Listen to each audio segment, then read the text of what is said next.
एक देश एक चुनाव पर होने लगा है जमकर बवाल।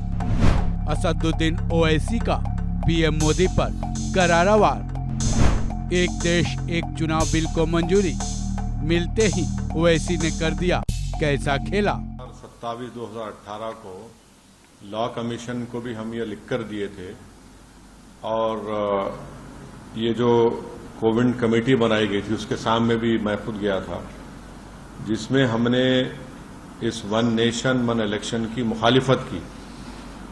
और हमारा मानना यह है कि this is a solution in search of a problem.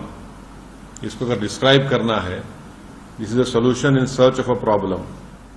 अब ये नहीं बताया जा रहा है कि ये करने की क्यों जरूरत पड़ रही है आपको।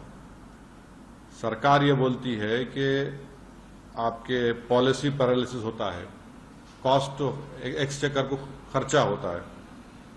पहले तो यह है कि मॉडल कोड ऑफ कंडक्ट किसी पॉलिसी मेकिंग को जो डेवलपमेंटल है और रूटीन इन नेचर है उसको रोकता नहीं है,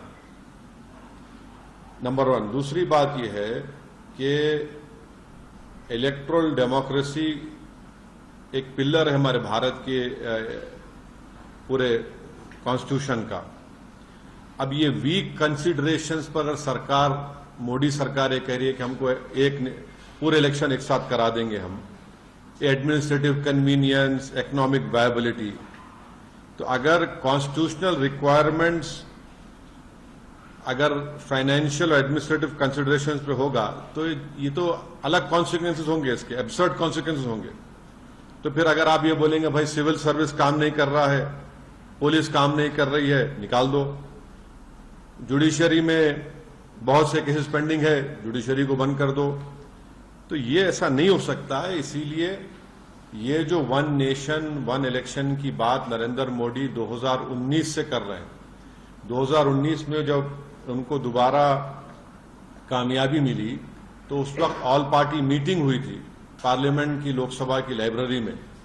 उसमें तमाम पार्लियामेंट में जितने एमपीज थे, लोकसभा राज्यसभा, उनके पार्टी के लीडर्स को बुलाया गया। उस मीटिंग में मुझे अच्छी तरह याद है कि मेरी पार्टी और लेट हमारे जो सीपीएम के लीडर सीताराम येचुरी, हमने इसकी मुखालिफत की थी। तो नरेंद्र मोदी का पूरा गेम प्लान यही है कि नेशनल पार्टीज रहें और दूसरे तमाम रीजनल पार्टीज, छोटे पार्टीज हमेशा के लिए खत्म हो जाएं।